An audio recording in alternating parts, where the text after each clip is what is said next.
Love and Friendship by Jane Austen. To Madame la Comtesse de Feuillide, this novel is inscribed by her obliged humble servant the author. Deceived in friendship and betrayed in love. Letter the First, from Isabel to Laura. How often, in answer to my repeated entreaties that you would give my daughter a regular detail of the misfortunes and adventures of your life, have you said, "No, my friend, never will I comply with your request, till I may be no longer in danger of again experiencing such dreadful ones." Surely that time is now at hand. You are this day 55. If a woman may ever be said to be in safety from the determined perseverance of disagreeable lovers, and the cruel persecutions of obstinate fathers, surely it must be at such a time of life. Isabel. Letter Second, Laura to Isabel. Although I cannot agree with you in supposing that I shall never again be exposed to misfortunes as unmerited as those I have already experienced, yet to avoid the imputation of obstinacy or ill nature, I will gratify the curiosity of your daughter, and may the fortitude with which I have suffered the many afflictions of my past life prove to her a useful lesson for the support of those which may befall her in her own. Laura. Letter Third, Laura to Marianne. As the daughter of my most intimate friend, I think you entitled to that knowledge of my unhappy story which your mother has so often solicited me to give you. My father was a native of Ireland, and an inhabitant of Wales. My mother was the natural daughter of a Scotch peer, by an Italian opera girl. I was born in Spain, and received my education at a convent in France. When I had reached my 18th year, I was recalled by my parents to my paternal roof in Wales. Our mansion was situated in one of the most romantic parts of the Vale of Usk. Though my charms are now considerably softened, and somewhat impaired by the misfortunes I have undergone, I was once beautiful.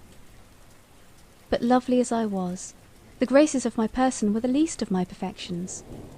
Of every accomplishment accustomary to my sex, I was mistress. When in the convent, my progress had always exceeded my instructions, my acquirements had been wonderful for my age, and I had shortly surpassed my masters.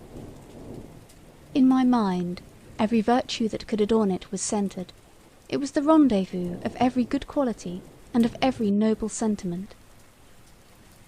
A sensibility too tremblingly alive to every affliction of my friends, my acquaintance, and particularly to every affliction of my own, was my only fault, if a fault it could be called.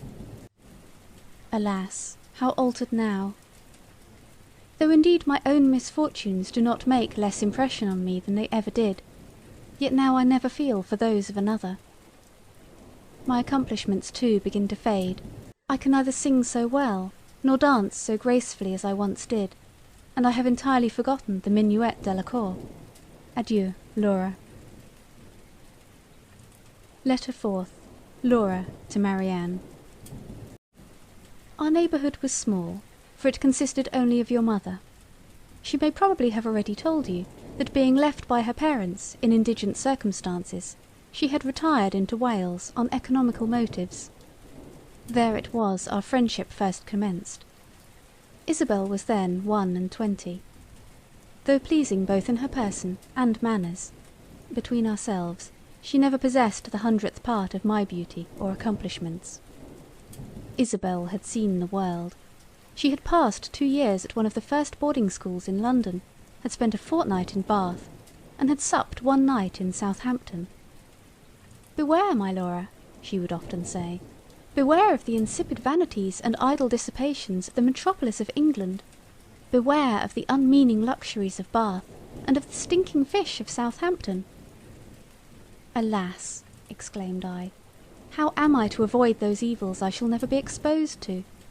What probability is there of my ever tasting the dissipations of London, the luxuries of Bath, or the stinking fish of Southampton? I, who am doomed to waste my days of youth and beauty in a humble cottage in the Vale of Usk. Ah, little did I then think I was ordained so soon to quit that humble cottage for the deceitful pleasures of the world. Adieu, Laura. Letter 5th. Laura to Marianne. One evening in December, as my father, my mother, and myself were arranged in social converse round our fireside, we were on a sudden greatly astonished by hearing a violent knocking on the outward door of our rustic cot. My father started. "What noise is that?" said he. "It sounds like a loud rapping at the door," replied my mother. "It does indeed," cried I. "I am of your opinion," said my father. "It certainly does appear to proceed from some uncommon violence exerted against our unoffending door." "Yes," exclaimed I cannot help thinking it must be somebody who knocks for admittance." "That is another point," replied he. "We must not pretend to determine on what motive the person may knock, though that someone does rap at the door, I am partly convinced." Here a second tremendous rap interrupted my father in his speech, and somewhat alarmed my mother and me. "Had we better not go and see who it is?" said she. "The servants are out." "I think we had," replied I. "Certainly," added my father, "by all means." "Shall we go now?" said my mother. "The sooner the better," answered he. "Oh, let no time be lost!" cried I. A third, more violent rap than ever again assaulted our ears. "I am certain there is somebody knocking at the door," said my mother. "I think there must," replied my father. "I fancy the servants are returned," said I. "I think I hear Mary going to the door." "I'm glad of it," cried my father, "for I long to know who it is." I was right in my conjecture, for Mary instantly entering the room informed us that a young gentleman and his servant were at the door, who had lost their way, were very cold, and begged leave to warm themselves by our fire. "Won't you admit them?" said I. "You have no objection, my dear?" said my father. "None in the world," replied my mother.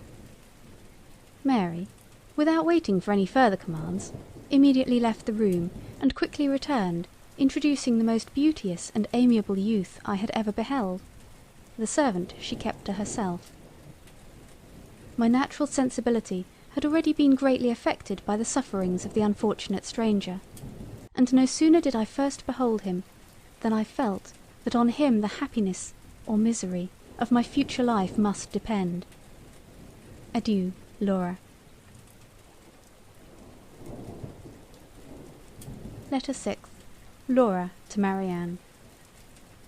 The noble youth informed us that his name was Lindsay.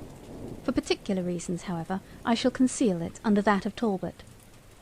He told us that he was the son of an English baronet, that his mother had been for many years no more, and that he had a sister of the middle size.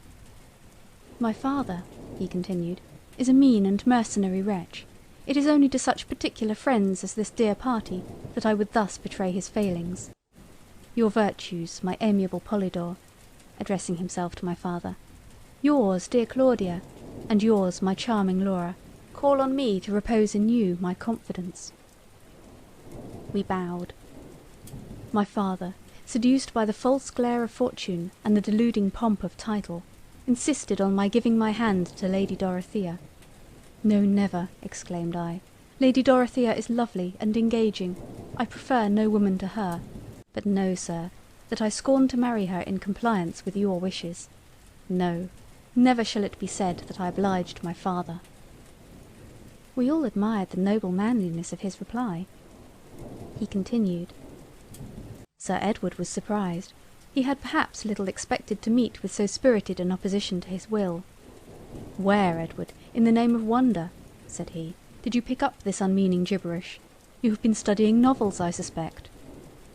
I scorned to answer. It would have been beneath my dignity. I mounted my horse, and followed by my faithful William, set forth for my aunt's. My father's house is situated in Bedfordshire, my aunt's in Middlesex, and though I flatter myself with being a tolerable proficient in geography, I know not how it happened, but I found myself entering this beautiful vale, which I find is in South Wales, when I had expected to have reached my aunt's. After having wandered some time on the banks of the Usk, without knowing which way to go, I began to lament my cruel destiny in the bitterest and most pathetic manner. It was now perfectly dark, not a single star was there to direct my steps, and I know not what might have befallen me, had I not, at length, discerned through the solemn gloom that surrounded me a distant light, which, as I approached it, I discovered to be the cheerful blaze of your fire. Impelled by the combination of misfortunes under which I laboured, namely fear, cold, and hunger, I hesitated not to ask admittance, which at length I have gained. And now, my adorable Laura, continued he, taking my hand, when may I hope to receive that reward of all the painful sufferings I have undergone during the course of my attachment to you, to which I have ever aspired? Oh, when will you reward me with yourself? This instant, dear and amiable Edward, replied I. We were immediately united by my father, who, though he had never taken orders, had been bred to the church. Adieu, Laura. Letter 7th. Laura to Marianne. We remained but a few days after our marriage in the Vale of Usk. After taking an affecting farewell of my father, my mother, and my Isabel, I accompanied Edward to his aunt's in Middlesex. Philippa received us both with every expression of affectionate love. My arrival was indeed a most agreeable surprise to her, as she had not only been totally ignorant of my marriage with her nephew, but had never even had the slightest idea of there being such a person in the world. Augusta, the sister of Edward, was on a visit to her when we arrived. I found her exactly what her brother had described her to be, of the middle size. She received me with equal surprise, though not with equal cordiality, as Philippa. There was a disagreeable coldness and forbidding reserve in her reception of me, which was equally distressing and unexpected. None of that interesting sensibility or amiable sympathy in her manners and address to me when we first met, which should have distinguished our introduction to each other. Her language was neither warm nor affectionate.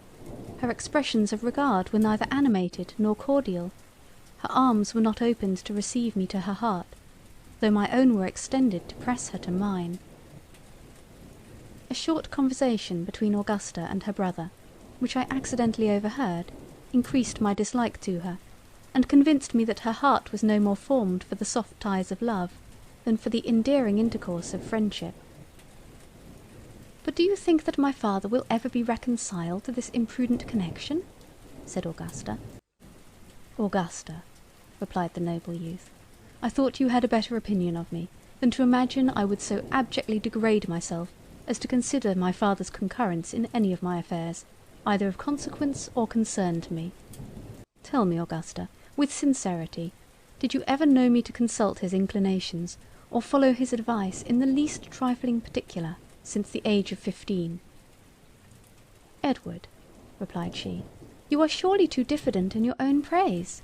Since you were 15 only?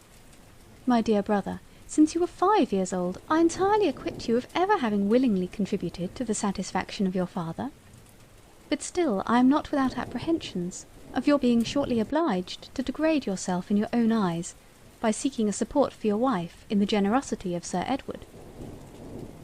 Never, never, Augusta, will I so demean myself, said Edward.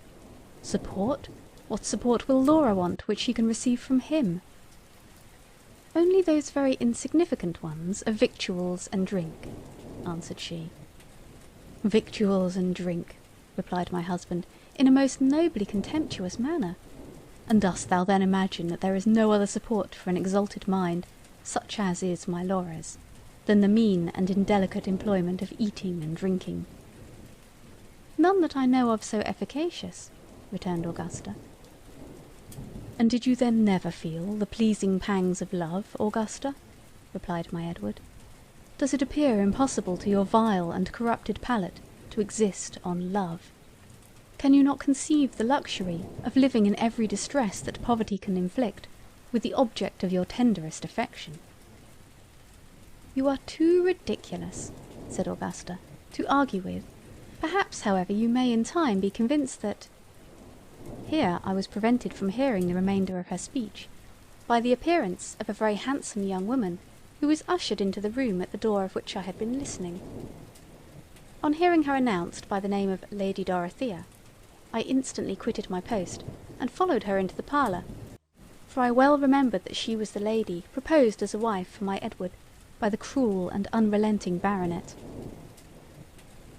Although Lady Dorothea's visit was nominally to Philippa and Augusta, yet I have some reason to imagine that, acquainted with the marriage and arrival of Edward, to see me was a principal motive to it. I soon perceived that though lovely and elegant in her person, and though easy and polite in her address, she was of that inferior order of beings, with regard to delicate feeling, tender sentiments, and refined sensibility, of which Augusta was one. She stayed but half an hour, and neither in the course of her visit confided to me any of her secret thoughts, nor requested me to confide in her any of mine. You will easily imagine, therefore, my dear Marianne, that I could not feel any ardent affection or very sincere attachment for Lady Dorothea. Adieu, Laura. Letter 8th. Laura to Marianne, in continuation. Lady Dorothea had not left us long before another visitor, as unexpected a one as her ladyship, was announced. It was Sir Edward, who, informed by Augusta of her brother's marriage, came doubtless to reproach him for having dared to unite himself to me without his knowledge. But Edward, foreseeing his design, approached him with heroic fortitude as soon as he entered the room, and addressed him in the following manner. Sir Edward, I know the motive of your journey here. You come with the base design of reproaching me for having entered into a dissoluble engagement with my Laura without your consent. But, sir, I glory in the act. It is my greatest boast that I have incurred the displeasure of my father. So saying, he took my hand, and whilst Sir Edward, Philippa, and Augusta were doubtless reflecting with admiration on his undaunted bravery, led me from the parlour to his father's carriage, which yet remained at the door, and in which we were instantly conveyed from the pursuit of Sir Edward. The postilions had at first received orders only to take the London road. As soon as we had sufficiently reflected, however, we ordered them to drive to the seat of Edward's most particular friend, which was but a few miles distant. At we arrived in a few hours, and on sending in our names, were immediately admitted to Sophia, the wife of Edward's friend. After having been deprived during the course of 3 weeks of a real friend, for such I term your mother, imagine my transports at beholding one most truly worthy of the name. Sophia was rather above the middle size, most elegantly formed. A soft languor spread over her lovely features, but increased their beauty. It was the characteristic of her mind. She was all sensibility and feeling. We flew into each other's arms, and after having exchanged vows of mutual friendship for the rest of our lives, instantly unfolded to each other the most inward secrets of our hearts. We were interrupted in the delightful employment by the entrance of Augustus, Edward's friend, who was just returned from a solitary ramble. Never did I see such an affecting scene as was the meeting of Edward and Augustus. "My life, my soul!" exclaimed the former. "My adorable angel!" replied the latter, as they flew into each other's arms. It was too pathetic for the feelings of Sophia and myself. We fainted alternately on a sofa. Adieu, Laura. Letter the 9th. From the same to the same. Towards the close of day we received the following letter from Philippa. Sir Edward is greatly incensed by your abrupt departure. He has taken back Augusta to Bedfordshire. Much as I wish to enjoy again your charming society, I cannot determine to snatch you from that of such dear and deserving friends. When your visit to them is terminated, I trust you will return to the arms of your Philippa. We returned a suitable answer to this affectionate note, and after thanking her for her kind invitation, assured her that we would certainly avail ourselves of it whenever we might have no other place to go to. Though certainly nothing could, to any reasonable being, have appeared more satisfactory than so grateful a reply to her invitation, Yet I know not how it was, but she was certainly capricious enough to be displeased with our behaviour, and in a few weeks after, either to revenge our conduct, or relieve her own solitude, married a young and illiterate fortune-hunter. This imprudent step, though we were sensible that it would probably deprive us of that fortune which Philippa had ever taught us to expect, could not on our own accounts excite from our exalted minds a single sigh, yet fearful lest it might prove a source of endless misery to the deluded bride, our trembling sensibility was greatly affected when we were first informed of the event. The affectionate entreaties of Augustus and Sophia that we would for ever consider their house as our home, easily prevailed on us to determine never more to leave them. In the society of my Edward and this amiable pair I passed the happiest moments of my life. Our time was most delightfully spent in mutual protestations of friendship, and in vows of unalterable love, in which we were secure from being interrupted by intruding and disagreeable visitors, as Augustus and Sophia had, on their first entrance in the neighbourhood, taken due care to inform the surrounding families, that as their happiness centred wholly in themselves, they wished for no other society. But alas, my dear Marianne, such happiness as I then enjoyed was too perfect to be lasting. A most severe and unexpected blow at once destroyed every sensation of pleasure.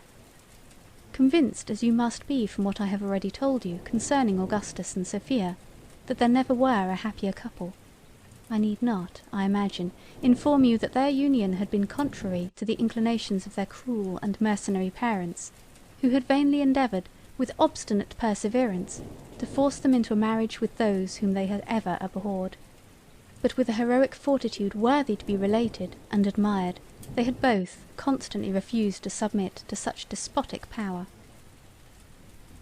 After having so nobly disentangled themselves from the shackles of parental authority by a clandestine marriage, they were determined never to forfeit the good opinion they had gained in the world, in so doing, by accepting any proposals of reconciliation that might be offered them by their fathers.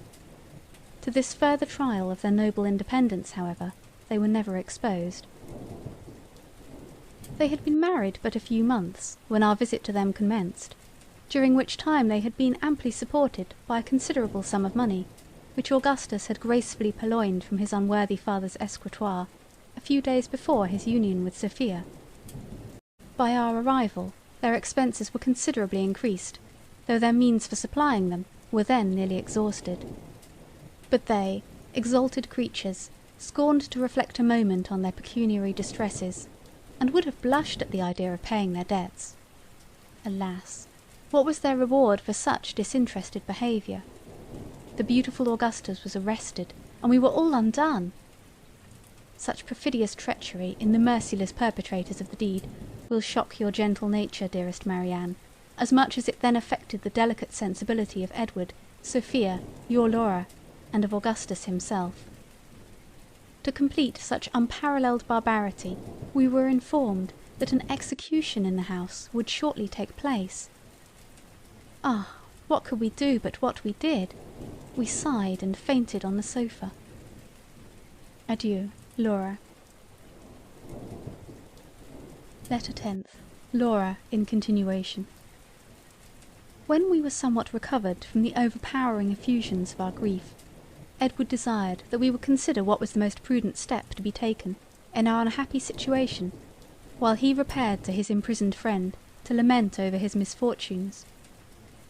We promised that we would, and he set forwards on his journey to town. During his absence we faithfully complied with his desire, and after the most mature deliberation, at length agreed that the best thing we could do was to leave the house, of which we every moment expected the officers of justice to take possession. We waited, therefore, with the greatest impatience for the return of Edward, in order to impart to him the result of our deliberations. But no Edward appeared. In vain did we count the tedious moments of his absence, in vain did we weep, in vain even did we sigh, no Edward returned. This was too cruel, too unexpected a blow to our gentle sensibility. We could not support it, we could only faint. At length, Collecting all the resolution I was mistress of, I arose, and after packing up some necessary apparel for Sophia and myself, I dragged her to a carriage I had ordered, and we instantly set out for London. As the habitation of Augustus was within 12 miles of town, it was not long ere we arrived there, and no sooner had we entered Holborn than, letting down one of the front glasses, I inquired of every decent-looking person that we passed if they had seen my Edward. But as we drove too rapidly to allow them to answer my repeated inquiries, I gained little, or indeed no, information concerning him. "Where am I to drive?" said the postilion. "To Newgate, gentle youth," replied I, "to see Augustus." "Oh no, no," exclaimed Sophia, "I cannot go to Newgate. I shall not be able to support the sight of my Augustus in so cruel a confinement. My feelings are sufficiently shocked by the recital of his distress, but to behold it will overpower my sensibility." As I perfectly agreed with her in the justice of her sentiments, the postilion was instantly directed to return into the country. You may perhaps have been somewhat surprised, my dearest Marianne, that in the distress I then endured, destitute of any support, and unprovided with any habitation, I should never once have remembered my father and mother, or my paternal cottage in the Vale of Usk.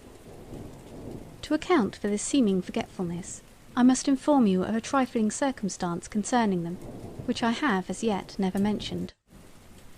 The death of my parents a few weeks after my departure is the circumstance I allude to. By their decease I became the lawful inheritress of their house and fortune. But alas, the house had never been their own, and their fortune had only been an annuity on their own lives. Such is the depravity of the world. To your mother I should have returned with pleasure, should have been happy to have introduced to her my charming Sophia, and should with cheerfulness have passed the remainder of my life in their dear society in the Vale of Usk, had not one obstacle to the execution of so agreeable a scheme intervened, which was the marriage and removal of your mother to a distant part of Ireland. Adieu, Laura. End of Part 1.